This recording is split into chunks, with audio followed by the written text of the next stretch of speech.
It's time for the final word in sports all across the state.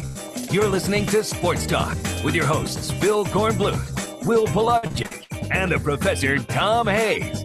You've been waiting all day. So join the show now by calling 800-956-7266. Good evening, everybody. Welcome into Sports Talk, South Carolina Radio Network. A brand new week. One more week behind us in terms of getting to the starts of the college football season. A busy weekend behind us, and we are looking forward to another great week of Sports Talk with you here. Phil Kornblut on the road once again on the Palmetto Pigskin Tour. We are at stop number 7 tonight. We are at the second most western junction of our tour. Clemson would be the most western. We're at the second most western stop, and that is at North Greenville University in lovely Tigerville. You need to come up here sometime and check it out and see the mountains in the background. We are located inside the press box at the stadium. The Crusaders will be on the field tonight for a full scrimmage, but we'll have Coach Jeff Farrington and a couple of his standout players with us in our second hour. Those players would be quarterback Will Hunter from Lexington, somebody we have followed for a long, long time from his days back in Lexington High School, and defensive lineman Seth Lauder out of DeBerry, Florida. So we've got the Crusaders for you tonight. We've also got Dabo Sweeney off the practice field as the Tigers had a workout today. South Carolina has gone behind the garnet curtain. Nothing from South Carolina land from any of the media until Thursday, when Will Muschamp will talk to the Columbia Touchdown Club, and then he'll have his call-in show that night, but no formal press sessions with the Gamecocks between now and next week. So is your guess as good as mine as to what's happening there with the Gamecocks? Yet we do have Will Muschamp from Saturday's scrimmage, and we'll bring that to you. There's news from the Gamecocks as Tavin Jackson is finished for his career because of illness, and that's very disappointing. And Clemson today picked up a commitment from Jalen Phillips, the safety in Lawrenceville, Georgia. And, of course, on Friday night, USC landed Cam Smith, the corner, from Westwood. So we have got so much to talk about. 800-956-7266 is our phone number. We invite you to join us. Give us a call. Your thoughts about all that and anything else from over the weekend. Guys, good to have you with us. Will Pelagic back in our studio in Columbia with the professor, Tom Hayes. I don't know, you can pick several different topics tonight with which to start, and all of them would be good.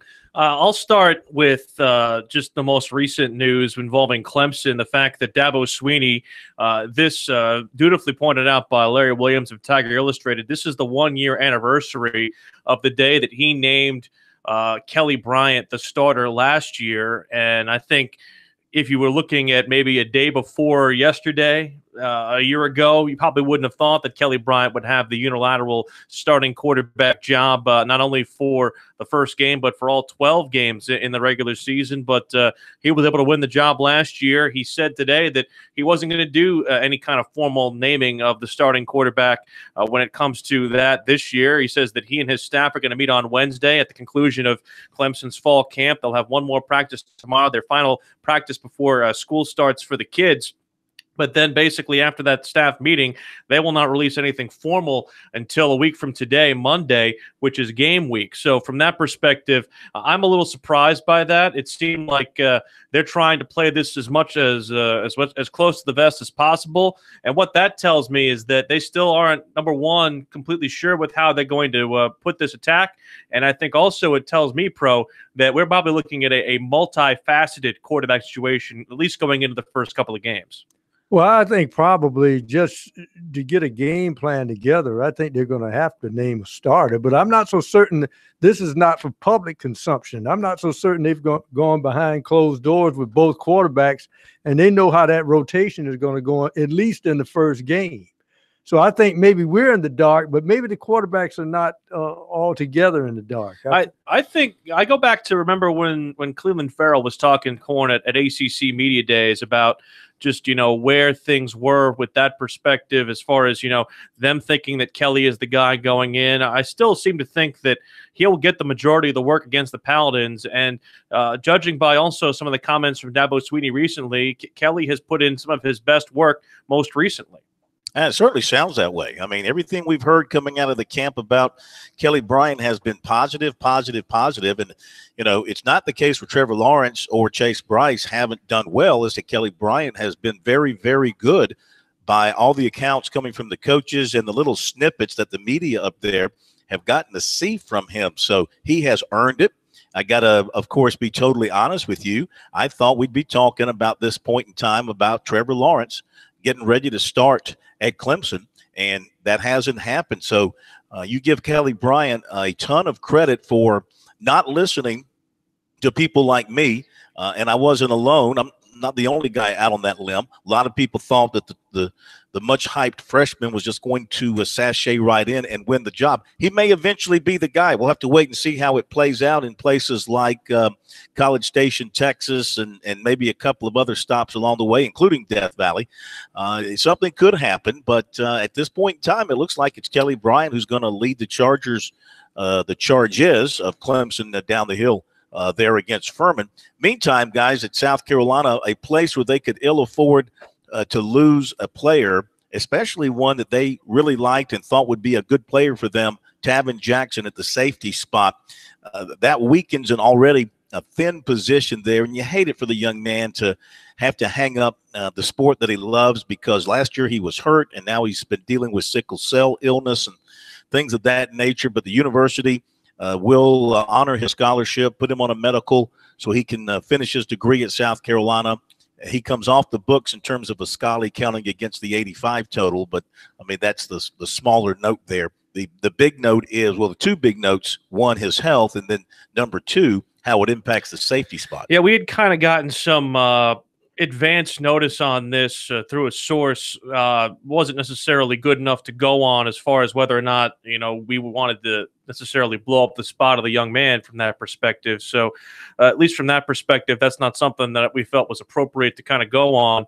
But from the standpoint of where the Carolina situation is with the safeties, this is certainly something they could have ill afforded to have because of the fact that the returns, to be honest, have not been good when it comes to the safety position. They already thought that Jemias Williams was going to be a safety for them.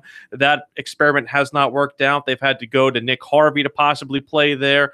Keyshawn Nixon has even seen some time back there. I mean, there's been a lot of shuffling when it comes to guys who are in those positions, and right now, they are far from settled with where they are with that position. Well, the good thing about it is, though, at the same time, you're cross-training the defensive back. So they ought to know where each other should be when they're in the game, depending on what position they're in.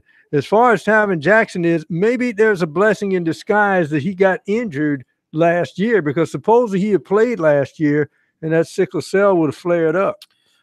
So it was almost like it was a foregone conclusion that he was not going to play football, and it just hesitated it for 1 year. And our poll question ties into that, in fact, because of the fact that it is basically what position is of greatest concern going into the final week of camp at USC, and safety is the number one response right now at SportsTalkSC.com. 42% of those polled so far say that safety is the top position of concern. Offensive line is second at 21%. And looking at the cornerback position, that is a distant third. But yeah, Corn, this is, and place kicker also is at 10% as well. So, I mean, it's a position of concern for the Gamecocks and the Gamecock fans alike. Oh, no doubt about it. A couple of other things to talk about tonight. The AP preseason poll came out. Alabama, number one with 42 first-place votes. Clemson, number two with 18. Georgia, third, 0 first-place votes. Wisconsin, 4, and Ohio State, 5. Then it's Washington, Oklahoma, Miami, Auburn, Penn State. Michigan State's 11, followed by Notre Dame, Stanford, Michigan, Southern Cal. Then it's TCU at 16, followed by West Virginia, Mississippi State, Florida State, and Virginia Tech.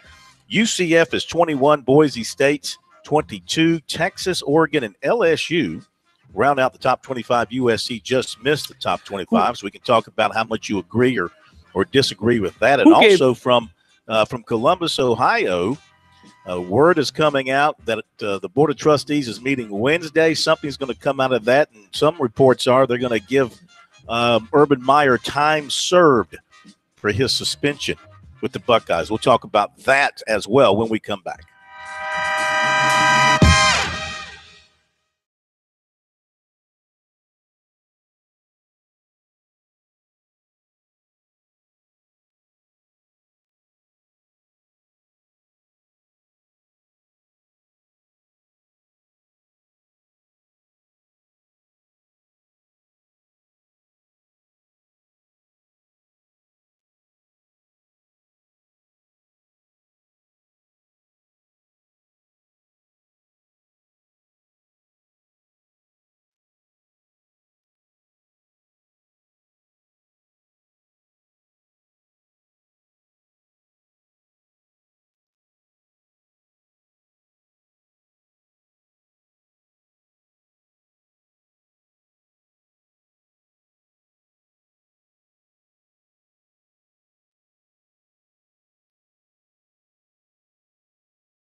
Sports Talk is the sports talk show of Main Street, South Carolina. From the coast to the mountains, we cover it all.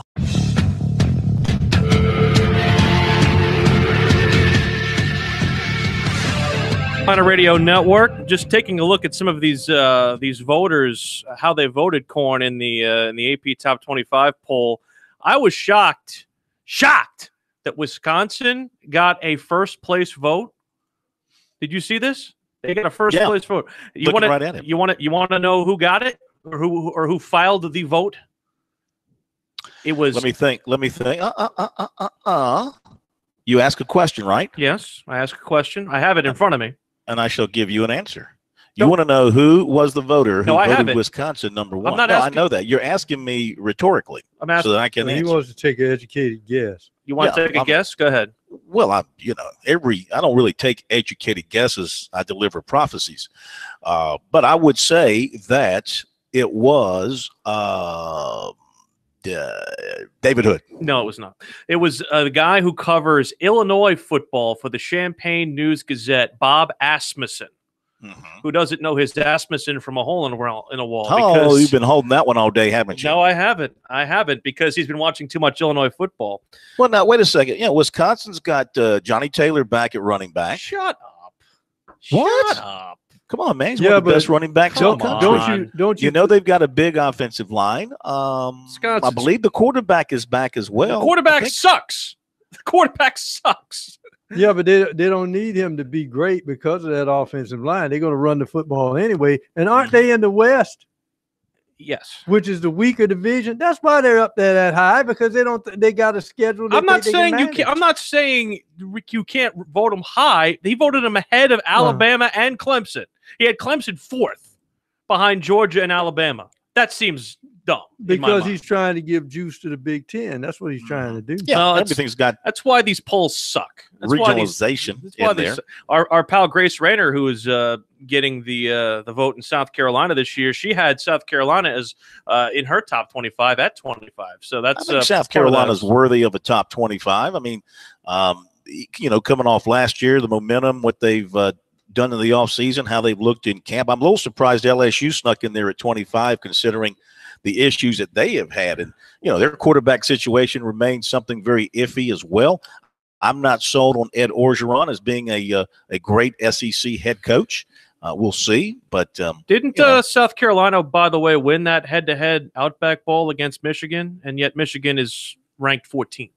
Oh, yeah. Because they're Michigan. What's That's the deal where the M kind of carries the day. 800-956-7266. Our phone number here on Sports Talk. We are at North Greenville University for the Palmetto Pigskin Tour stop tonight. Coach and players will be with us in hour number 2. Right now, we've got time for your calls.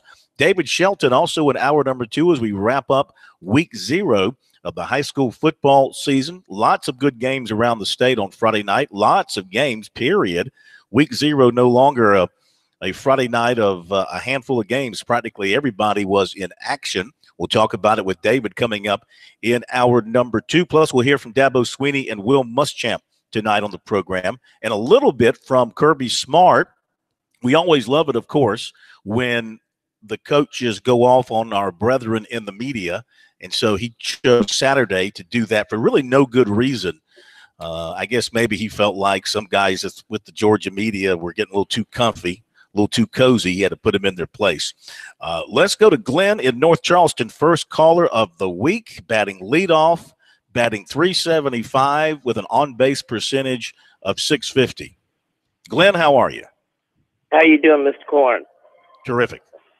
And company. Sir. Company's good. And you're only as good as the company you keep. First of all, I disagree with the poll. Just that we do have a couple of weapons. Brian and Debo is going to be the wide receivers, I do believe. And I don't know about the backs. I don't have enough information, but I do believe they're going to have a better season than what they're saying. And the backs and the receivers are going to be the key. And I think we're going to see more running plays going downfield. Okay, one thing that Muschamp said on Saturday that I thought I'd never hear And, of course, we shouldn't be so harsh about players and stuff like that. But he said it. Nobody else did. He said, paraphrasing here, we can win with Michael Scarnecchia at quarterback.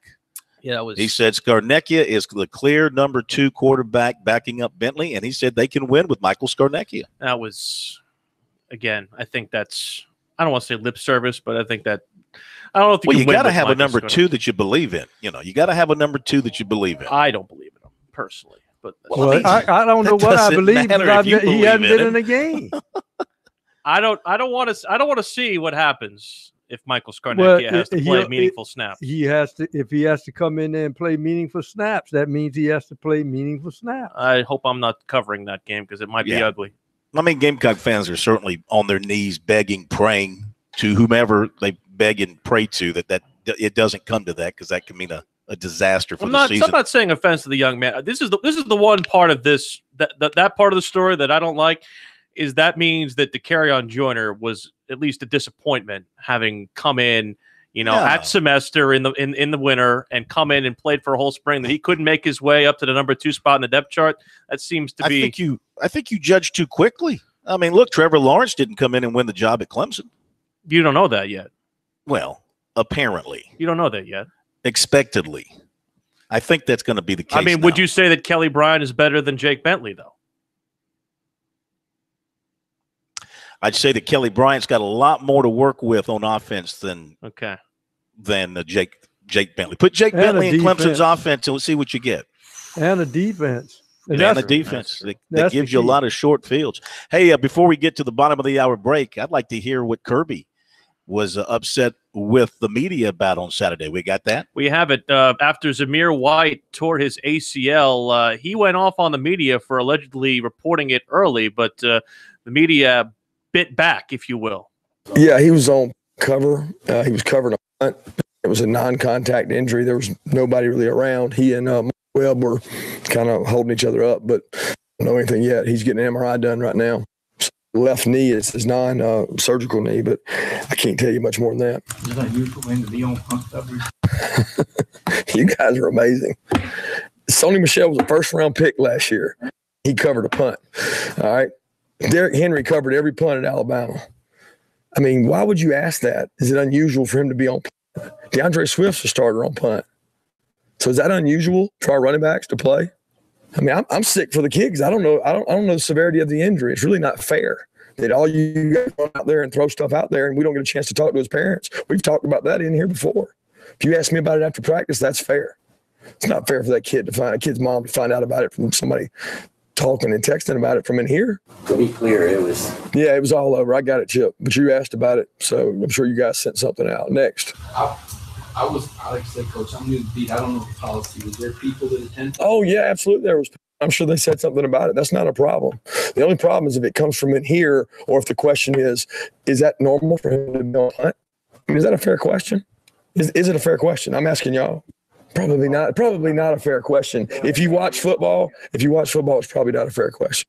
So his beef was basically the fact that people were reporting about the injury before he got a chance to talk to the media. Problem is that the people who saw the injury were people who were inside, who were basically donors who were invited in. And Clemson does the same thing, and I think Carolina does as well. Well, they'll invite high-level donors along with the families to watch these practices and scrimmages that we used to be able to watch. But we used to have these guidelines about, what we can report and what we can't report, yet now we don't have anything. So, I don't understand what Kirby's mad about. And the paranoia that surrounds these college football coaches about what we can and can't see. In the NFL, you can see every practice and scrimmage from beginning to end. You know what you can report on and what you can't report on. It's just, in my mind, it's absurd. Well, wait a minute. What I'm trying to figure out is what is he talking about? He has to tell the parent first. I mean, if they're on a national TV game, the parent's going to find out the kid's injured before he talks to them. So what's the difference? Well, here's the other thing, too. He was questioning the validity of the question. And the question was very valid because, A, you don't let the media in, so you can't see practice. You don't know if it's normal for Zamir White to be on the punt return team. I think that's a very legit question. You got a guy who's already had an ACL. He's your prized recruit, number one running back in the country. We're up against the corn, but we'll be back. I was late with the music.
Sports Talk, South Carolina Radio Network. I want to say more on this topic we were talking about. We were talking about with Kirby Smart, who's getting on the media for reporting an injury early. And really, it wasn't the media who reported an injury early. It was people who were inside the facility at Georgia watching them scrimmage, and they saw Zamir White go down, and they said, oh, it looked like he tore his ACL and this and that here and there. And a lot of message board rumors from people who were talking and things of that nature. Look, I know the people who listen to us don't really care about what it's like doing our jobs, but it makes it very, very difficult to answer the question, how do you think Clemson and South Carolina look when we have only been able to see them stretch? Like, that's the part of it, Corn, that I don't understand. why this paranoia exists with these college coaches, and yet with these NFL coaches, that they don't have that same paranoia. I really don't understand why they feel like they can control the media and have things like, no accessibility to coordinators or assistant coaches, things of that nature. And I hate to bite the hand that feeds us in this regard, but I'm just saying it's happened here for a while, and it really just seems, in my mind, absurd. Well, I don't think they owe us anything. I mean, they can do what they want. Doesn't matter to me. Open practice, closed practice, that's the choice of the coach. And I live with it either way. They don't owe the media. That's part of the problem, I think, with a lot of the media is they feel like for some reason they're owed this. It's their right to be inside the practices. No, it's not.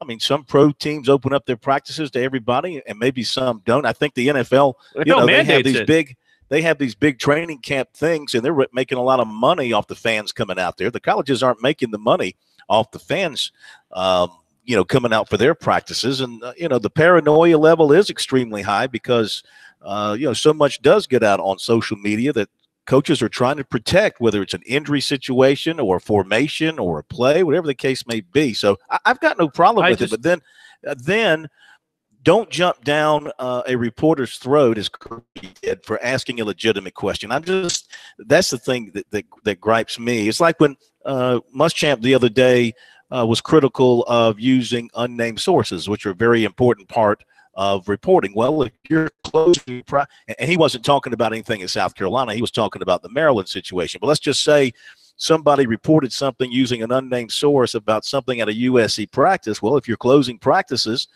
somebody's got a source because you let a former player or a booster in, and he told this guy, hey, I saw them doing this. Well, you got to shut out everybody then. You got to tell the boosters you can't come in if you're going to tell people. You're going to tell the former players you can't come in if you're going to tell your buddies in the media this is what we're doing. So I'm a little bit tired of this thing with coaches jumping down the reporters' throats asking legitimate questions. Well, there are bad questions that deserve a little bit of a fire back, but not the one that was asked of Kirby, this particular case we're discussing. My issue, again, is the fact that, again, one would think this would be reversed. Like, you would think that the paranoia would be more paramount in the National Football League because they don't close the practices, especially the ones that are open to fans. Because they all do the same thing. Exactly. They really do. If you look at the teams, some do it better than others, but most of the NFL, when you watch it, they pretty much do the same thing. Here's the other part of it. I just don't understand how closing practices translates to wins and losses, because in my mind it doesn't, because teams haven't changed, drastically back when, we used to be able to watch every practice start to finish versus not. I'm not saying that we have to see everything, but, let us see a scrimmage. Let us see a period of 11-on-11 work and restrict what we can at least talk about specifically. But give us something. That's all I'm saying. Tell you who was the best at all of this, of course, was Spurrier. Yes. I mean, leave everything open. He didn't care. Yeah, he didn't care. He didn't care if you wanted to transfer. You want to transfer to Clemson? Go ahead. We'll give you a complete release. And that's the kind of of course, you're talking about a guy who had already made his legacy, had made his career, and looked at football in a different way than today's coaches. So it's apples and oranges in terms of the approach. Today's coaches are a lot more, they are wound a lot tighter by and large than the way Spurrier was wound. The simplest thing to do is the fact that if you're a big donor or a big wig who wants to come in to watch the practice, fine. You're comfortable with that, sir? Yeah. Leave your cell phone and every other communication down here at the desk. We'll give you a number. You can pick it up after the end. I mean, if they don't want to do that, then they're not allowed in. What happened to a coach like Spurrier that, said, hey, we feel like we can beat you at our best, whether you have our plays, whether you know our formations or not. We think we can out-talent you and do all that. I mean, to me, it just seems futile in my mind. What isn't futile is the fact that we are near the end of camp for both South Carolina and Clemson. The Tigers with their penultimate practice of fall camp today. Here's a little bit of what Dabo Swinney had to say following practice last time we get him before game week. Yeah, definitely. Really for everybody, I think. I've always felt like less is more anyway. So it's something we decided to do back in May when they changed the amount of days you could have and all that stuff. We talked about either starting later or going ahead and starting when we had planned. on 17 straight days, and then taking a Saturday, Sunday to just kind of refresh and recharge and refuel, and refocus and recommit. So that's kind of what we talked about and everybody decided on, and I think it's great. I really do. I think everybody was ready to go this morning. Good energy. This is always a tough practice. This Monday practice, we're into our third week. So Wednesday's 3 weeks since we started. It's coming Wednesday, so we're well into that. And this day's always been a tough practice. But good day. We're actually going to do a little team building this afternoon. We're going to have lunch and going up to the reserve. A little team building day. Come back tonight for dinner and meetings, and then wrap it up tomorrow. Tomorrow will be our last day of camp. Meetings in the morning, and we'll practice a little earlier. So we'll have an academic meeting tomorrow night, and then kind of finish up with our last segment meetings. Give them Wednesday to just get acclimated back into school, and a big staff day for us on Wednesday to really just kind of transition, into game prep mode. And then, we'll go all scouts on Thursday, and then Fridays are what we call the Beanie Bowl, just a mock game, a lot of different situations. It's always a good exercise. There's always something that comes up every year. I'm always reminded why we do it every year. It's one of those things you're like, golly, do we really need to do this? It's just a lot, but every year I'm reminded, yes, we need to do this, and here's why. There's something unusual that'll happen, but it's a great dress rehearsal for the guys, from the locker room to pregame to the game to halftime to postgame, just kind of everything that we do, and then everything that could come up. So it's good. First time that we're all on the same sideline together.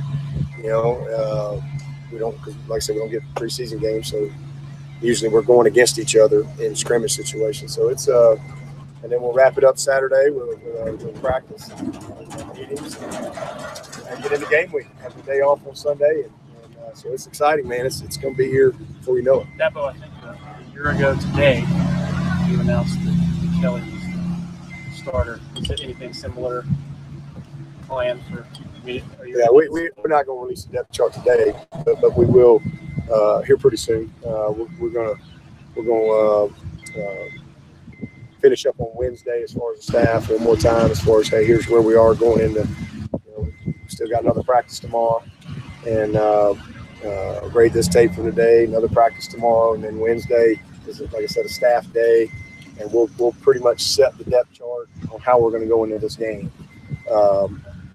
So we'll probably put out a depth chart probably Monday, probably when we release it. But as far as coaches, when we come out here on Thursday, we'll start repping how we see ourselves going into the game and the Beanie Bowl, and then we'll get into game mode on Monday. That's Dabo. Again, I asked the question I asked you earlier. Are you surprised that we don't know yet who's the starter?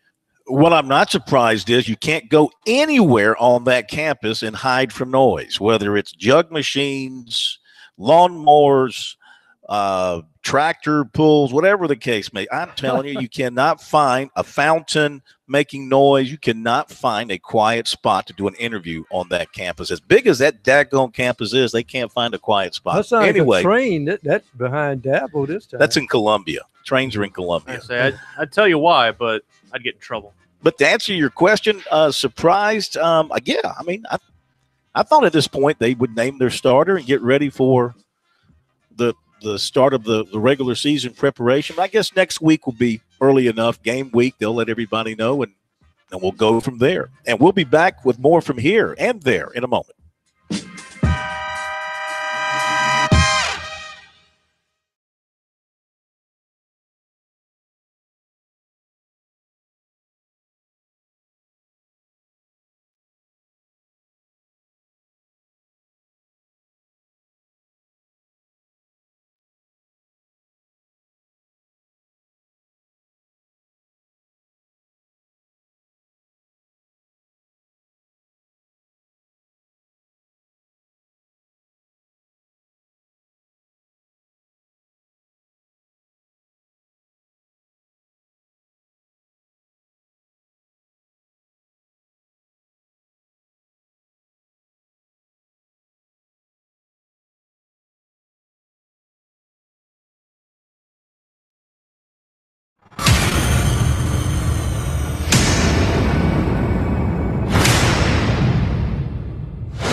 Now back to Sports Talk, South Carolina's most listened to sports talk show for more than 30 years.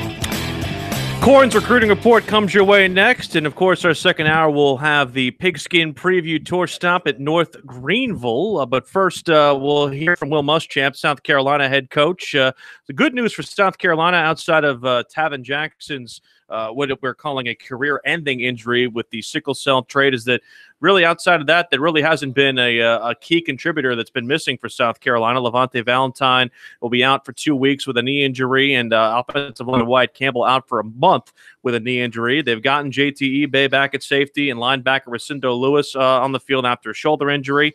They ran about 170 plays at the outdoor practice fields on Saturday, not able to use the stadium, of course, because of the Beyonce concert. Here's a little bit of the flavor from Muschamp after their final fall scrimmage on Saturday. I saw more competitive plays today, as far as a guy making a play with contested coverage, a guy making a run when there wasn't a lot there, a guy rushing the passer when it was protected well. I think early in camp, you get a little poor opinion sometimes of where we are when we bust a protection. There's a free runner to quarterback. That doesn't always happen in the game. And so you bust the coverage down the field and you cut a guy loose. I didn't see that today. I saw a bunch of guys competing, much better energy and urgency of what we needed to do. And again, 170 snaps. I don't know what kind of weather dance we've been doing, but we didn't hit the heat we need. I can assure you of that. That is a huge concern of mine. And I hope we're going to go Monday and Tuesday afternoon. Hopefully we'll get some heat. We got some live punt and pump block, which was good for us. We got 2 live kickoffs, which is good evaluation, especially for our young players. And, this was a really good move the ball day. We got down in the red zone 2 different periods, and the offense was really successful in the first one, the defense on the next one. So there was some give and take in the scrimmage. But I thought, again, we moved the ball well offensively, especially with our first group. Really pleased with that production and where we are there. Pleased with some of the things we're able to do on special teams a little further along than we've been before because of the depth that we have and being able to rep a bunch of guys. But I think we've made very good progress. I was extremely pleased with the day just from the standpoint of effort and the urgency and the things you got to play with. The communication was much better. We played with crowd noise in multiple periods. We didn't have a lot of issues, I don't think, with crowd noise. We just got to dial in a little bit better with some silly penalties that we made and get better. But I think we were improving. Willem, you liked what you've seen out of the running game so far this camp? I have. I think that the RPOs that we've done before, but we're a little bit more into those now, certainly have helped us, create some matchup issues, especially with some of the guys we got outside. I mean, Brian and Debo and Shy and Ortre, those guys can all win in man coverage. And that's the key in our league. You look at third and 6 or less, the deny the ball down situations. You've got to be able to win. And if you're going to stop RPOs, you got to play some man coverage. Zone coverage is very difficult to play. So, you got to mix things up. You can't, too much chocolate cake will make you sick. But you got to mix things up a little bit there. And certainly being able to have those matchups is good for us. And I think that's helped our run game tremendously. And Jake makes good, quick decisions in it, and Mike does as well. What's going on at backup quarterback, and any update on the 2 transfers and immediate eligibility? Michael Skornek is going to be our backup, Phil. I mean, he right now there's no question we can win with him. Today I gave him some reps with the first group purposely in the middle of the series to put him in the game, and he responded extremely well. But I think that, the game is, like I've said before, our first year, Mike had a shoulder injury, didn't play much at all. And then obviously last year, the game continued to slow down for him. And I think he has a really good command of where we are. And I'm very pleased with both Takarion and Jay. Both of those guys showed some things athletically today that we know they have. We got to continue to advance in the throwing game. And I don't have any updates right now on Josh or Jamel. They haven't let us know anything. I know that we've turned everything in, and I'm just kind of in the wait and see process right now. Okay, Will Muschamp from the USC scrimmage on Saturday. Now, that was then. Who knows what might have transpired with the NCAA between then and now, and no telling if they'll even let us know if they get some news before the next time he meets with the media, or if he's just going to wait and say something on his call-in show on Thursday, because they have gone behind the garnet curtain there at USC with no media avail from the general media until a week from tomorrow for the regularly scheduled news conference over at Williams-Brice Stadium. Let's give you the recruiting report for tonight. We're up at North Greenville University. We're going to have the players with us first because the Crusaders are about to have a big scrimmage down below here at Yount Stadium. So we're going to do the players first after the top of the hour break, and then coach in the second segment of hour number 2. So Clemson today picked up a commitment from safety Jalen Phillips of Lawrenceville, Georgia.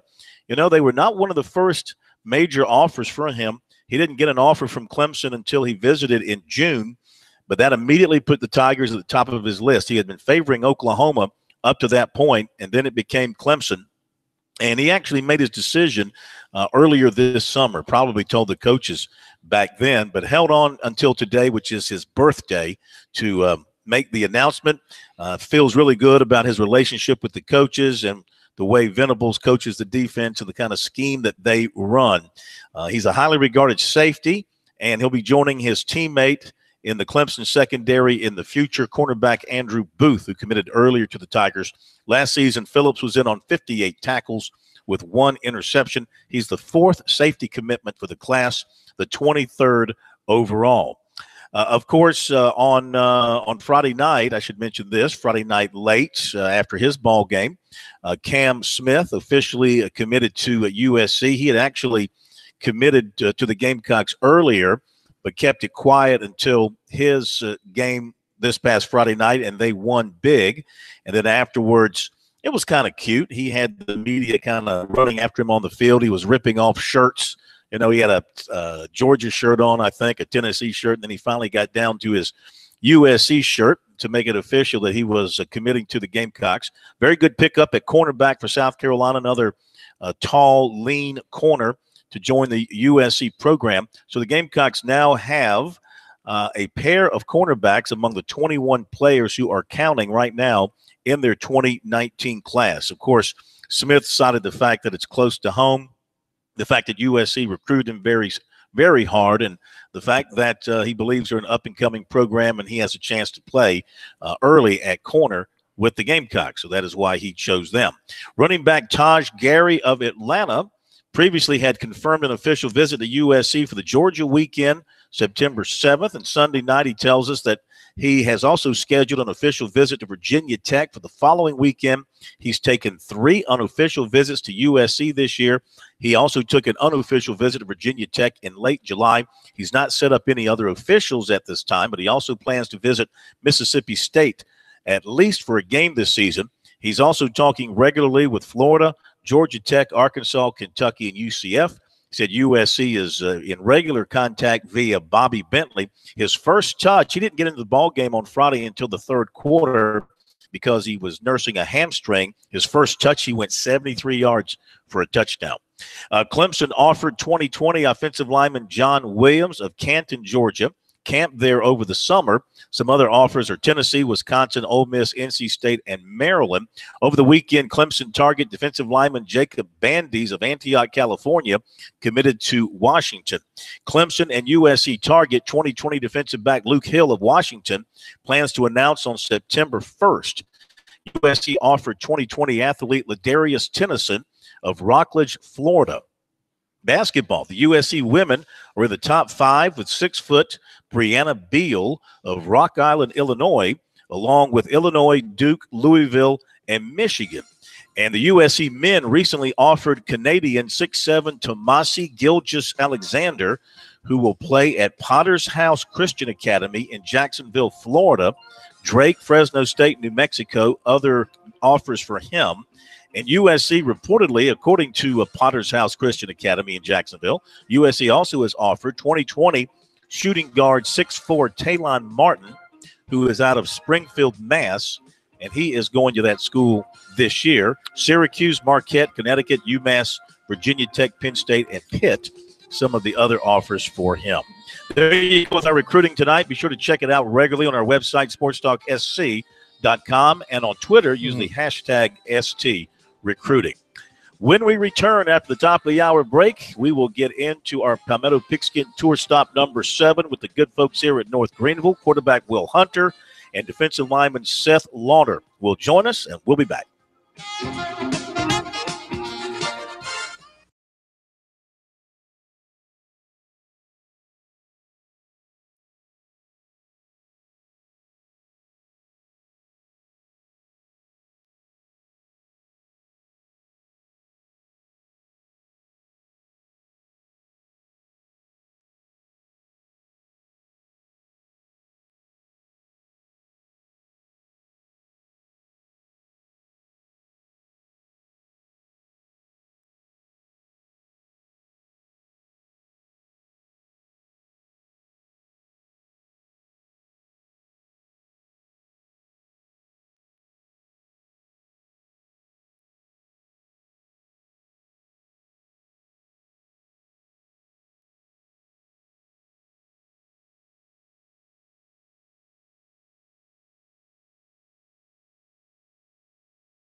That's sure why you have so many reasons to find this ride.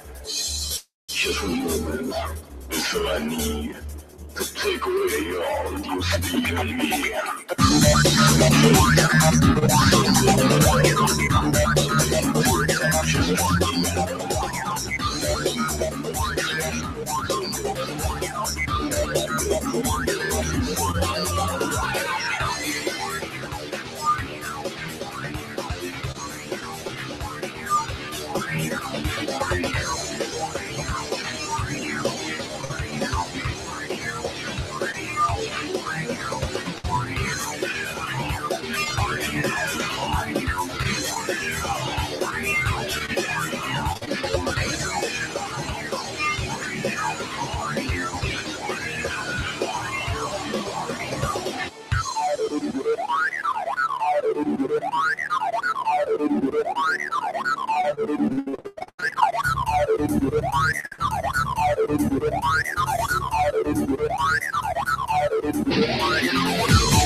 2 of Sports Talk up next with your hosts Phil Kornblut, Will Pelagic, and the Professor Tom Hayes.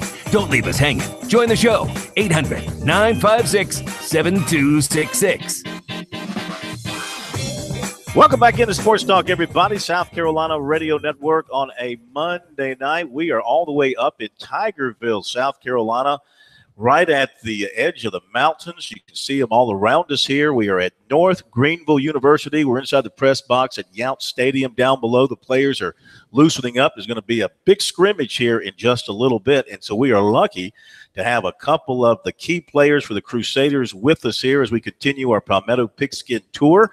We are joined by quarterback Will Hunter. That is not an unfamiliar name to football fans in South Carolina. He has been a marquee player in the state from his high school days in Lexington and now here at North Greenville. We're also joined by big defensive lineman Seth Lauder out of DeBerry, Florida. When I say big, Seth, I do mean big. What are you weighing in at? About 289. 289. Yes, sir. You do a lot of work in the weight room. I can tell that. I try. Give me the numbers. Give me the bench. Give me the press. Give me the squat. I bench 405, power clean 415, and squat 600. Wow. That's got to be the best on the team. By far? By far. Yeah. Let's talk about the defense since we got you here. How are you guys looking so far in camp? What do you think of the defensive group? I was looking at the stats, and, you gave up about 30 points per game last season. I got to believe that's an area you guys want to improve in a lot. Most definitely. We got a lot of returners coming. We got a lot of athletic defensive players on the side, and we got a lot of hungry athletic defensive players. So it's looking that, at least through this fall camp, that we want to accomplish something this season for sure. What are you doing as a leader of the defense to kind of help them pick it up a little bit? I'd say the first thing is probably, initiating discipline, because, make sure everything you do is 100% in every single drill. That's the first thing. Don't think ahead, think in the now, and accomplish what you can accomplish right now. And that's the main thing you got to do. And I've been trying to express that to at least the defensive line and all the other defensive players. It's a big deal. Are they listening? Yes, sir. Yeah, they better. Yeah. This guy slap you upside the head, Will. Can he chase you down? Has he chased you down in a – Of course. Well, we had a little play last scrimmage that he thought he would have sacked me, and I thought I juked him and put him on the ground, but that's up for debate because I didn't want to try to get tackled. Exactly. You don't want this guy falling on you. Quarterbacks can't get touched. I wear a green shirt for a reason. There you go. How has your camp been? It's been good. Been progressive. I thought it's honestly been one of probably my best camp so far, and that's how it should be coming in my 5th year. Got a new offensive coordinator this year, so just been trying to learn his offense and understand it well and spread it to the guys that, need to know, like Javon Smith and new receiver Lucas Califomo, get the ball to them, let them make plays. Trey Elderman, I remember him in high school. He could light it up. Yes, sir. And then when he coached in high school, his teams could light it up. So what are you learning from him? Just learning his offense. He came in the spring and got to know him real well. Spring ball, we progress, every week. And then, here getting in mostly all the playbook already now. And, it's our last scrimmage until tomorrow. Then we're going to move on to Tusculum and practice for Tusculum and get the plays that we need to get in and see where we can go next week. Looking at your numbers from last year, a little over 2,000 yards, 14 touchdowns, 10 interceptions, about 56% completion. What do you think of those numbers? What are you focusing on this year to improve? Yeah, so I downgraded last year big time. I did not have my most productive year, but, at the end of the day this year, I just want to win. It's like I said, it's my last year here. I got 11, 12, maybe 14, 15 games to go out here and compete in football, and then that's it. So I just want to, like he said, give it your all, give it 100% in every drill that I've been out here and in scrimmage and practices and just, see where we can go with it. You guys lost your top 4 rushers. You're basically starting over at running back. Yes, sir. Does that mean more passing? I would like that. Might mean more running for me, which we'll find out. But whatever he wants to do, whatever he throws at me, I'm going to take it as a challenge and try to move forward and do my best. Does his offense incorporate more RPOs, things of that nature? I would say so. We ran a lot of RPOs the past few years when I've been here, but he has a lot more tagged RPOs, I guess. Maybe it's the same. I don't know. We'll throw RPOs, we'll run the ball, we'll throw it down the field, and just see where it goes. Will Hunter and Seth Lauder visiting with us here, Palmetto Pigskin Tour stop at North Greenville. So, Seth, you guys have been here a long time, and now this is a new era of North Greenville football. You guys are moving into a full-fledged conference for the first time, and it's not an easy one, the Gulf South. I mean, in D2 football, it's one of the best. You're going to face some really good teams. Your thoughts about how this program has developed over your time here and kind of where it's headed?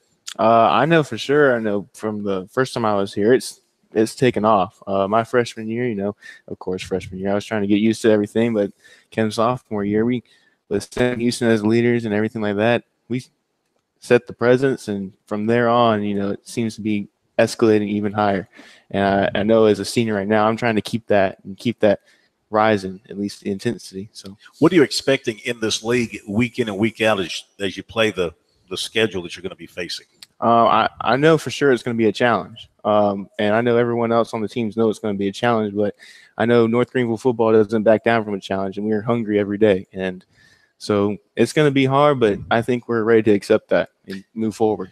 Will, Seth mentioned the playoffs 2 years ago, 2016, a little bit of a fall off last year at 4-6, but a 3-year period, you guys won 23 games in a 3-year run, which, says something about the program. So, I mean, what do you remember about that stretch that you were involved with that maybe will help you carry over to this year? Well, a few years ago, my redshirt freshman year here, I felt like we had a chance to go to the playoffs, and maybe being or not being in a conference maybe kind of held us back from being in the playoffs that year, and it made us hungry for the year that we did go to the playoffs. And I think last year we had a lot of games that we, you can always say coulda, shoulda, but we had a lot of games that we were in at the end, and maybe one play here or there could have changed the outcome of a game. So, guys like me and Seth, we've been up here mostly all summer. We're just, putting in the work and playing and practicing and see where it's going to take us. As you guys go into this league, what are you expecting from defenses around the league? What are you hearing about defenses around the league? Well, we played the past year, we played 2 or 3 teams from the Gulf South, and then in the playoffs we played we just played West South at the end, and then we played Florida Tech in the first round. But they're going to man you up defense. They're going to get in your face and think they're better than us, and I think we got skilled guys that are better than them. So we'll just have to see how it goes. What's happening behind you at quarterback? I don't know. I just go out there. I try to play my best football. I try to do what the coaches asking me to do. And at the end of the day, I just want to compete and want to win football games. Who else is at quarterback? Who's kind of backing you up at quarterback? Oh, we got Donnie Baker and Bryce Fields here. We had a couple guys in the program, but Donnie Baker and Bryce Fields are coming in. They're competing right now, and they're doing a real good job of putting the pressure on me really during practice and, making plays out there to make me got to make plays. So, Seth, you guys are going to have a scrimmage tonight. What are you looking for in this scrimmage? I imagine it's going to be as close to game-type scrimmage as you guys can get right now. Yeah, I'm looking for, at least for the defensive line, everyone to know their job very well, know what they're doing, at least most of the backups that are trying to improve themselves, make sure they know what they're doing, make sure we're out there going 100% and putting a lot of effort into it and taking it seriously more than all. And will you guys play a week from Thursday? Yes, sir. Y'all open up. So where do you feel like you are now? You feel like things are sort of coming together at the right time, so you're going to peak at that opener? Oh, yeah, yes, sir. Well, we don't peak there. I hope we have a steady progression every year. We get better every week. But I feel like guys are ready, especially on the offensive side. Seth talked about the defensive side, but, learning a new offense and getting the skill players and to know the offense, to know their routes, to know they have a purpose for every play. It really helps. And, we got guys that are hungry, like Seth said, and, we're just ready to go compete, ready to win some football games. Guys, I wish you the best of luck. Hope you have a great year, a healthy year, and things go well for you. And we'll see you guys in the Division II playoffs this year. That'd be fantastic. Appreciate once again. it. Thanks for coming up. Thank you. You guys are released now. Go down and hit somebody. We thank you very much. Will Hunter, the quarterback, and Seth Lauder, big defensive lineman. Thank you, guys. Appreciate it. And I'm telling you, it's a big dude that they have brought in here at North Greenville. I wouldn't be surprised. They do have a player competing for a spot in the league, a wide receiver, has been around 4 or 5 years. He is in Tampa. Yeah, wide receiver in Tampa, so he's still trying to make the Bucks. Listen, I'm no talent scout, but Seth Lauder looks the part to me. We'll ask Coach when he comes up here in a moment what he thinks about that and the rest of his program. We'll continue from North Greenville in a moment.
This is the place to talk Tigers, Gamecocks, and more. Sports talk across the state on the South Carolina Radio Network.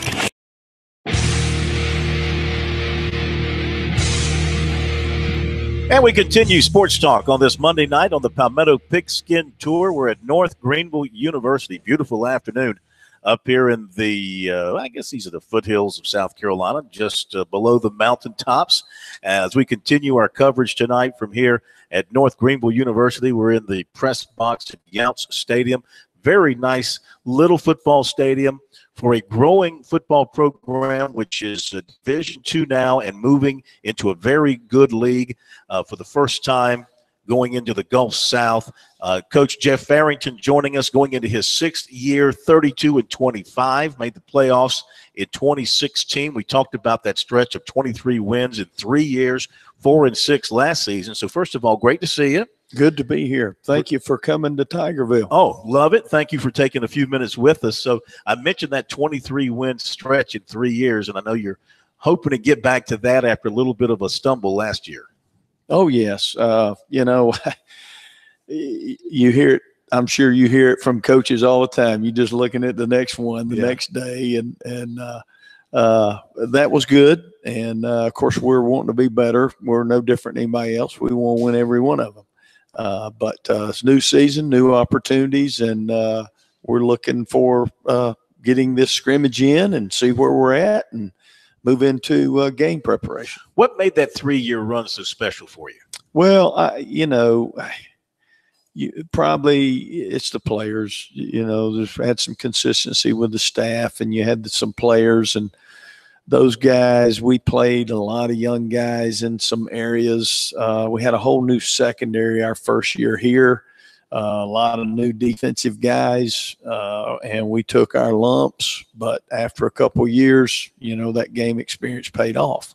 And so you could see, like, takeaway ratio change, confidence change, where you can play faster. And then we've had playmakers offensively. We developed offensive line. We had some guys at running back, and we were able to do some things offensively. You know, if you took one thing away, we were able to do another. You did run the ball really well back in those days. Yep.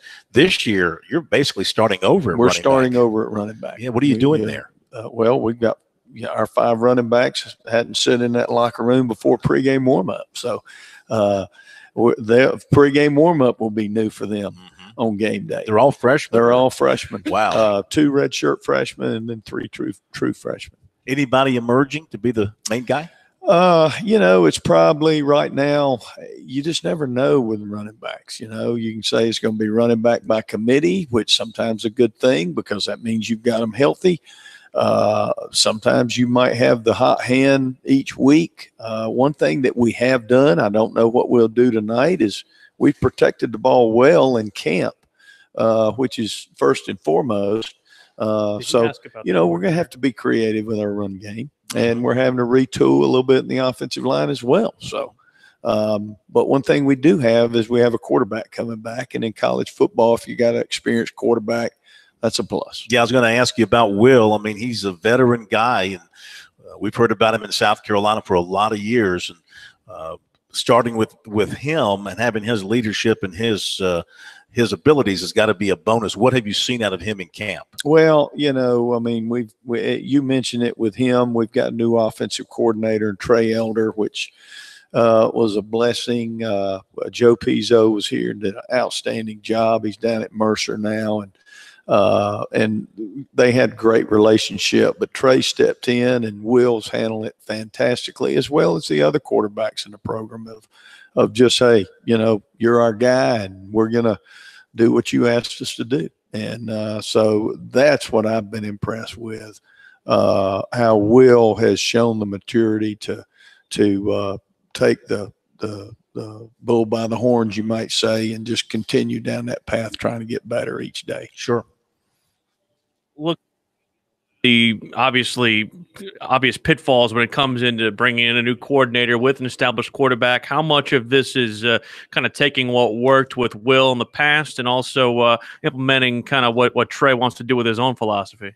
Well, you know, one thing about Trey is he's been around the game. He's been around a lot of good people, starting with Coach Bentley down at South Carolina back from his Burns days. And a lot of the influences that he's had from Burns to App State to Western Carolina and the people that he's been around, like Coach Satterfield and those people, he knows that he's going to take the talent that's around him and put them in position to do what they do well. And so similarities in what we've done in the past and what Trey brings to the table. Are there some things that maybe he would like to do different? Yes, but I don't think you'll see us trying to fit something that is not going to fit our personnel. So we'll just have to see how it goes. I know a year ago you gave up many more points than you wanted to, especially, having all the years of experience you have on the defensive side of the football. What sort of changes or improvements would you like to see in your defense this particular year?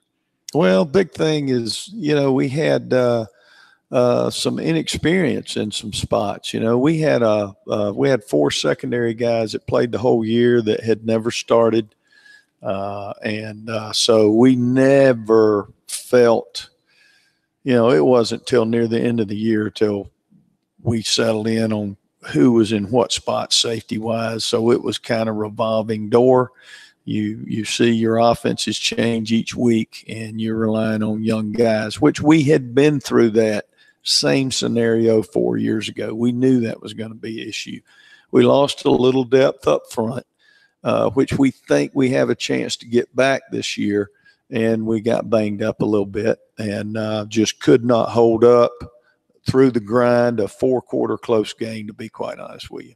Visiting with Coach Jeff Farrington up here at North Greenville University. So you guys open up a week from Thursday. You'll be one of the first teams in the state to kick it off. You guys will be playing your opener at Tusculum in Greenville, Tennessee. Then back here the next week for Lenore-Rhine. And then it's 8 straight weeks of conference play. That grind, how do you view that 8-week schedule of going through that league? Well, it's going to be the difference for us than what we are accustomed to is going to be travel. Obviously, that grind of 8 GSC teams in a row is huge. It will take a toll, and it would on any team, and it will on every team in the conference. So the health is huge, but travel will be different for us. We've got 6 road games, 5 of them will be overnight, which is very unusual for us to do that. We're playing teams in the South Atlantic Conference or close by. We get up, eat breakfast here, and get on the bus and go, come home after the game, and, get into bed at 11 or 12. So, but it'll be a completely different. But our guy, we haven't made a big deal about it. Our guys know the deal. We're excited to be a part, to have a conference to belong to, a conference with that kind of tradition, going up against the best, which Will had mentioned. We played some of those. Now, week in and week out, you go into places. I think we got 2 ESPN3 games. We got one here at the end of September, I think, against West Alabama. And then the very next week, we go to Carrollton, Georgia, and play West Georgia, who are 2 strong teams. We'll be on ESPN3 for 2 weeks in a row. So great for our program, great for the people here at North Greenville University, and thanks to the GSC for having that deal for us. Tell you what, it says something about how far this program has come over the last 10, 15 years. Well, we got great support here, and you can look around at our athletic facilities, and, I just happened to get here at the right time. They've just kind of changed in the last 5 years all over campus, so it's really been a blessing. Get down there to your players. They look out of control to me. You better get down there. Well, thank you. Appreciate it. Thanks again. Enjoy your stay and enjoy your night. You got it, sir. Thank you very much. Jeff Farrington, head coach here at North Greenville. He's putting on his coach's hat and his whistle because he has to get to work, and we thank him for taking time out before practice to get with us here tonight on Sports Talk. When we come back, time to recap Week 0. David Shelton will be here on Sports Talk in just a moment.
Sports Talk South Carolina Radio Network. We're brought to you by Founders Federal Credit Union. Whether it's low rates or high rewards, using select Founders credit cards on clothes, school supplies, a new computer, even college tuition will help prepare your kids for their first day of school. Apply online at foundersfcu.com/visa. We have noticed at both Columbia and Clemson it being move-in week, so we wish the best of luck to those of you who might be moving someone in for the first time or back in for another year. It's that time of year, Corn, and also that time of year where we now have some high school football actual results to talk about with David Shelton. Absolutely. Good to have with us here on Sports Talk as he joins us on Friday nights and here on Monday nights to look back at things. We call him Bib for Best in Business. David Shelton, High School Sports Report, and the Charleston Post and Courier. So week 0, we had a ton of games, David, a lot of good games around the state and some teams going outside of the state. Of course, the big game that everybody was waiting on never got played, Dutch Fork and Mallard Creek, and they've just decided not to even reschedule that thing. That's a shame. Yeah, that's a disappointment because I think a lot of people were looking forward to that because Mallard Creek is sort of a staple program in North Carolina right now, and Dutch Fork is certainly the staple program in South Carolina. And then you got, Tom Knott spent most of his career in North Carolina. That was going to be a great matchup. I think a lot of people were excited about that. And apparently Mother Nature said, there's no reason for you guys to play. Well, I'll tell you what, that's been a long time since I've been to Memorial Stadium in Charlotte from back in the Shrine Bowl days. If they haven't changed that field since those days, then I know it was a quagmire. Yeah, I'm with you. I can remember going in the 90s to the Memorial Stadium, and I think they have upgraded that facility recently, which, but from what I understand, it wouldn't have mattered. It was rain, and really the problem was they don't have that rule. You can't play past midnight, and they would have probably gone a half in, but that's no fun. I mean, you can get that in Jamboree, and that game deserved top billing, and unfortunately, they couldn't play it, but hopefully they can get together at some point. All right, so I've picked out a few winners here from Friday night. Burns over Greer, Fort D over Glenn Academy, Georgia, Gilbert beating Gray Collegiate, Lexington over Irmo, North Augusta beating Thompson of Georgia, South Point over Western, Spartanburg over Nation Ford, Sumter beating Rock Hill, West Florence in a high-scoring game over Crestwood. So of those particular winners, which one or ones really kind of stand out to you as having that great Friday night? Well, I think Burns beating Greer is they beat them last year and they beat them soundly last year, but this Greer team is a really good team, and I think Burns kind of showed something to me because I thought actually Greer could go in and win that game, and I think Burns winning that game kind of sets him up for a good season. But again, last year they started out 3-0 and went 4-4 the rest of the way, but the South Point is much better than Northwestern right now. Fort Dorchester kind of proved they're still Fort Dorchester. They lose players and, they just plug guys in and go down there. They had a 28-point lead at one point, ended up winning by like 2 touchdowns. Somerville, I was at the Somerville Cedar Grove game from Georgia. And, Cedar Grove, you talk about a football team, you talk about athletes. They were loaded. I would pay to see Cedar Grove play somebody like Dutch Fork in a football game. I would literally pay to sit in the stands to watch one of those type games.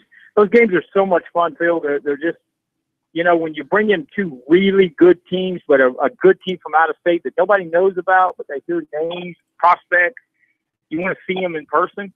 I'm telling you, Phil, when I walked in that stadium, I was down on the field and I was watching Cedar Grove warm up, and I'm like, this looks like a college football team. They were that big, that strong, that fast, really impressive. And they beat Somerville 21-7, but, they had a lot of penalties in the first half.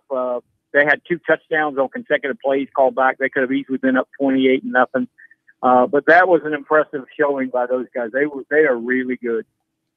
I mentioned West Florence because they had a high-scoring win over Crestwood, and they've had a turbulent offseason with the coaching change and the AD change. And they had some players arrested in the offseason.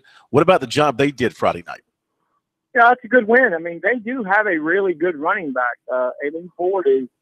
I mean, he's a legitimate running back. I don't think he's on the Division I level because a lot of people are a little scared of his size. But I'm telling you, that cat can play. I saw him on film last year. I saw him in the Rio in the playoffs, and he picked up right where he left off. I think he had 250 yards rushing or something. You know, Jody Jenred's going to run the football. He's going to do a good job there. They could win that region. I mean, I think the region they're in is not overly loaded. I think Carolina Forest might be pretty good, and South Florence might be decent, but with Sumter leaving that region, it's kind of wide open over there. So I think West Florence can make a run. Your thoughts on obviously, again, it's kind of a new situation there for Goose Creek. Were you encouraged by the result, 30-13, or is that something where they still got a long way to go? Oh, they still got a ways to go. Offensively, they've got to figure it out. I mean, they're moving from an option offense, which they were since Reedy was there, and then Chris Kander replaced Reedy, and he ran the option, and now Jason Winstead wants to run more of a South Point type offense, which is what he was a part of at South Point. I think defensively they're going to be okay. You know, they're going to be athletic, and they're going to hit people, and they're going to be aggressive. But offensively right now, I mean, they're just struggling to find consistency in that spread option passing game, and it's going to take a while because you can't go from the triple option to the spread in 1 year. You have to develop that quarterback and develop those receivers. Seems like you were at the game of the week there with West Ashley Cane Bay. Was a really good game. You know, had a little weather delay that kind of put a damper on things at the end, but you know, West Ashley proved you know, they're pretty good. I mean, I'm surprised. I picked Cane Bay to win. I thought West Ashley would have a hard time stopping their offense, but they didn't. Cane Bay is moving from 4A to 5A, and you could tell the difference up front is the difference in 5A. You got to be able to block people, and you got to be able to get people off the line of scrimmage. And they just didn't do it. They weren't very good up front, and West Ashley picked up a big win. David, a couple of years ago, as recently as a couple of years ago, and then going back in time, you know, for sure, I don't think we would ever have seen this score, but Dixie beat Christ Church 19-0. How's that possible? Yeah, that might have been, you know, we talked on Friday night on the scoreboard shows. There weren't a whole lot of mind-boggling upsets or ones that make you scratch your head. That one makes you scratch your head.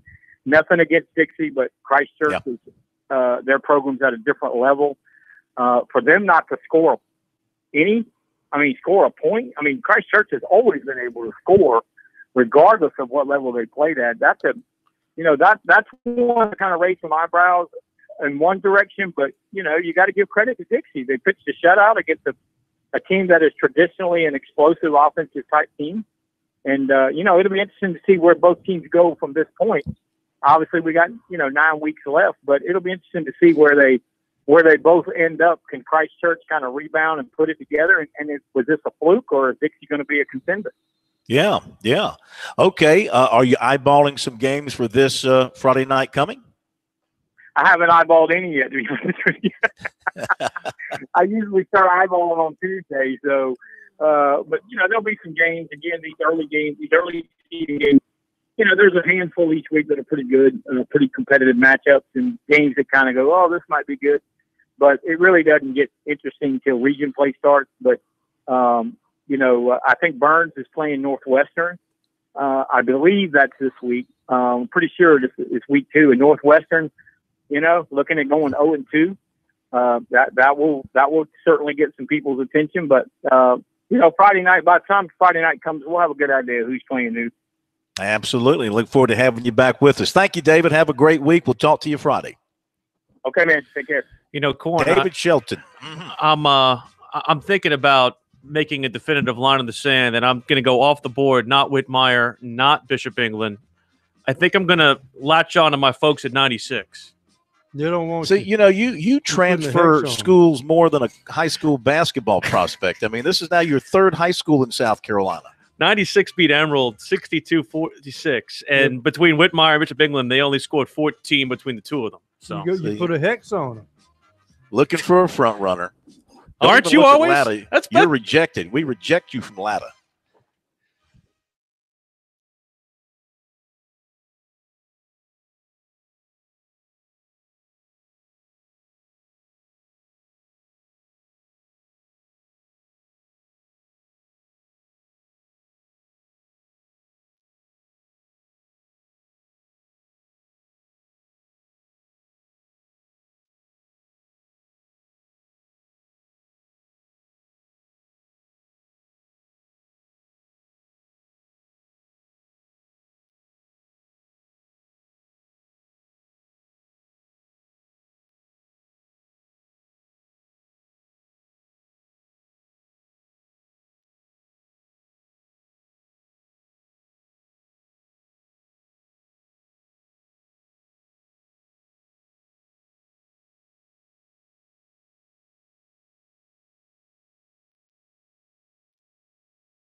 These guys, they never sleep.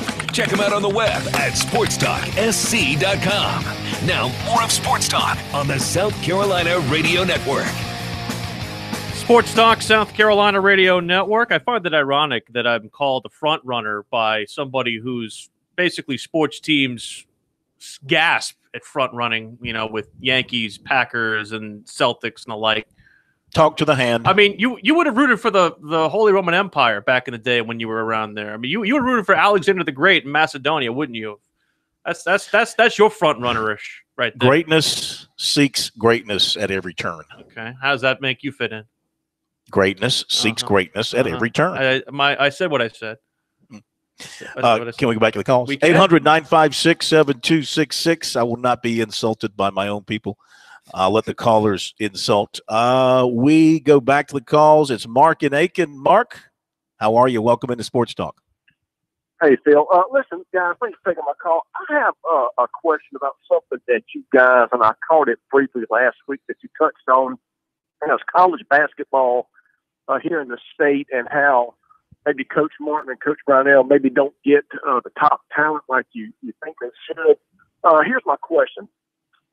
Does it have a lot to do with the fact that maybe both coaches, they want to go in directions and have multi-year commitments and or the talent, having folks in their circle saying, hey, you're a one-and-done type star, you can go here and get exposure versus going to Clemson or Carolina? Is it 50-50? Is it one way or the other? Is it both? And I appreciate you guys taking my call. Thanks. It's because the guys who are those talented guys are being fed a line of what I would call BS. And the fact that the basically only way for them to get to the league is to go to one of those blue blood programs. That's the way I look at it. I know Coin sees it a little differently. No. I've always believed you can get to there from anywhere if you got the talent. I don't think you have to go to a Kentucky or a Duke or a Kansas to get to the NBA. I'm not saying you can. I'm not saying you can. I'm just saying that they're buying into that line of BS is what I'm saying. Well, I mean, whatever. I don't know about all that. The thing just going back to the in-state recruiting. I mean, look, I think we can all agree that South Carolina and Clemson basketball jobs are really tough. Yes, really tough. You know, anything that Martin and Brownell can squeeze out is a bonus because it's they're basketball programs in a football world, and the one advantage that Brownell has is he's in the ACC. He's in a basketball centric league. Martin is stuck in a football state, and a football town, and a football league, and trying to make it happen. The only my thing last week when we were talking about it was, if you bring a guy in and he official visits you, he's from in the state, and he official visits you, and you do everything you can to get him, and he still decides to go elsewhere, then I say to you, you've done all you can do. Where I was critical of South Carolina was that they're not even getting in-state official visits from guys now. And again, maybe that's on their part. I don't know what their thinking is with some of these guys. They offered them, and they had them on campus for unofficial visits. Maybe they've backed off. I don't know. I don't see too many out-of-state players that they're recruiting who are any more impressive than some of these in-state guys that they're not going to get official visits from.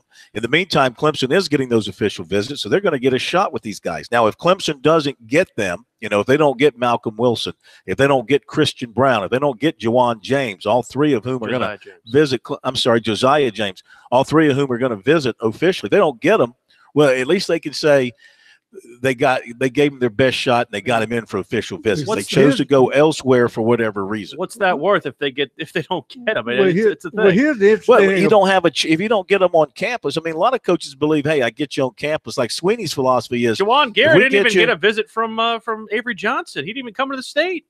Yeah, I mean that's hard to explain. I can't explain it. I can't speak for the kid. I mean, he saw something with the head coach. I think the fact that the head coach was an NBA champion, there you go, and a former NBA coach, I think that wooed him to Tuscaloosa. I still would like to have an in-home visit before I say yes to you.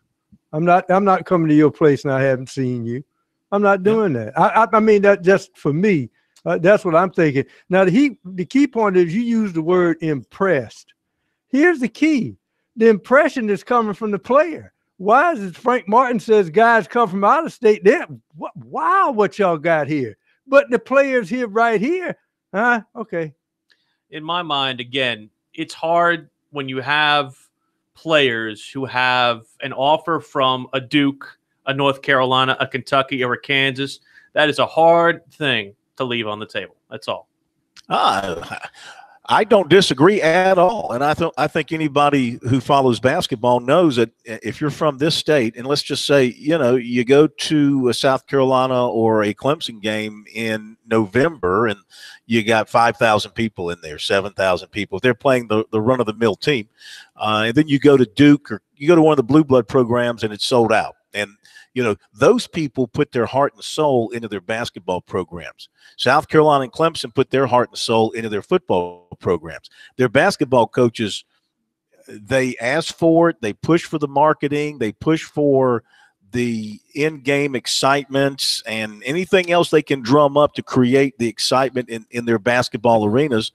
And when they're good and when they're winning games and winning league games in January and February, I mean, Colonial Life and Littlejohn are two great arenas. But by then, guys have made up their minds in a lot of cases, and it's too late to impress them. If Kentucky were to hold an intra-squad basketball scrimmage, it would outdraw a non-conference football game. I guarantee it. You probably would. You mean at Kentucky? At Kentucky. Yeah.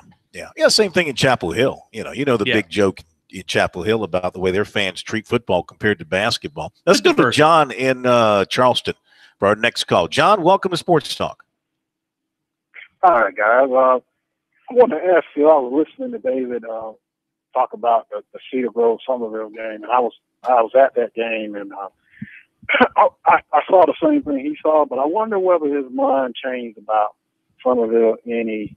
After seeing that game. Now, they did go up against those guys are huge. It was Goliath, and I'm not certain if, watching them, I don't know if Dutch Fork could beat them. Because I've seen Dutch Fork, and, it's early in the season, but it seemed like to me it hurt Somerville not to be able to attend any of the jamborees and the Sertomas, or the things that they've done in the past, because it seemed like that team was primed and ready to go, but they were a little undisciplined with the penalties and stuff, and it just seemed like Somerville, you could tell that they didn't get the jamborees and the scrimmages in or whatever, the games that they usually would get in the off season, because they just weren't sharp until late in the game. Now, in the second half, after halftime, now Somerville came out and held that team. The team only had 14. It was 14-0 after the half, and Somerville didn't. They started stiffening up on defense. It was just the offensive side of the ball where that team was putting a lot of pressure on Jonathan Bennett, and but you could see where if they were playing a team in the state that didn't quite have the athletes that this team had all over the place, that Somerville probably would come out of that game with a victory. But to me, they just needed those games that they didn't get in the offseason. That's a good point. Obviously, David said Friday night this was going to be a huge test for Somerville. This team, Cedar Grove, and Cedar Grove has a great history of talent. Mm-hmm. And he said on Friday night this was going to be a real tough one for Somerville. I never judge teams by week one. You're getting the kinks out. Some guys are playing for the first time. They'll get better. It's hard to judge an out-of-state opponent, too, that you don't usually see. Yeah, so. But at least now they got film against playing one of the best teams in Georgia, so that should help them out. They might benefit. I mean, you hate to say you benefit from a loss, but in some ways maybe you do, and in this case the experience and maybe the urgency now for them to improve in week 2 will come through this week when they play. That will do it from here at North Greenville. Thanks to all the folks here, including the SID Robert Garis out of Columbia, former Ridgeview star. Appreciate his great help. We'll see you tomorrow night from Coastal Carolina for Will and Pro and Brian. This is Corn. Good night.